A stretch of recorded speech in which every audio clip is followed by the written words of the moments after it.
రాజకీయం అంటే అధికారం కోసం చేసే రాజీ కాదు, సమాజం కోసం నిలబడే బాధ్యత. లీడర్ సినిమాలో రానా తన తల్లితో అన్న మాటలు గుర్తు తెచ్చుకోండి. నా పదవి కాపాడుకోవడం కోసం ఒక ఆడపిల్లకు అన్యాయం చేసిన కిరాతకుడిని వదిలేశానమ్మా. ఒక ఆడపిల్లకి అన్యాయం చేసావా? అన్యాయం చేసిన వాడిని వదిలేశానమ్మా.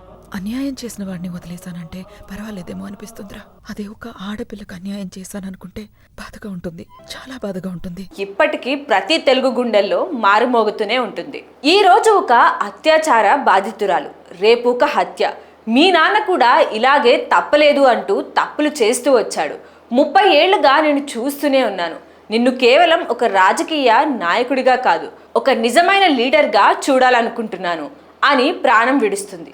ఆ తర్వాతే రానా తనను తను మార్చుకుని ఒక నిజమైన లీడర్గా నిలబడతాడు. ఇప్పుడు ఆంధ్రప్రదేశ్ రాజకీయాల్లోనూ సరిగ్గా అదే పరిస్థితి. 40 ఏళ్ల చరిత్ర ఉన్న పార్టీల నీడలో చేరి గతంలో ఎవరినైతే విమర్శించారో ఇప్పుడు వారితోనే కలిసి నడవడం వల్ల ఒరిగేదేముంది?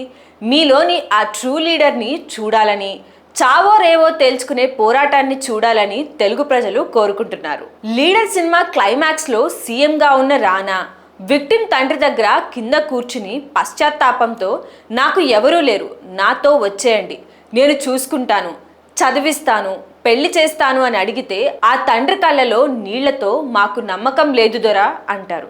అంతటి పెద్దోడే మాట తప్పినప్పుడు మళ్ళీ ఇప్పుడు మాట తప్పరనే గ్యారంటీ ఏంటి అని అడిగే ప్రశ్న నేడు మీరు ఎదుర్కొంటున్న అతిపెద్ద సవాల్. గౌరవనీయులైన డిప్యూటీ సీఎం గారికి ఒకటే విన్నపం.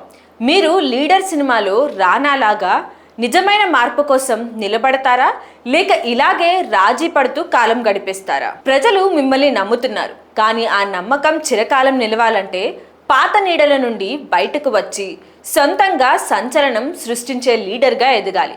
మీ సొంత పార్టీ అయినా లేదా మీరు ఉన్న కూటమి అయినా అన్యాయం జరిగితే ప్రశ్నించాలి, శిక్షించాలి.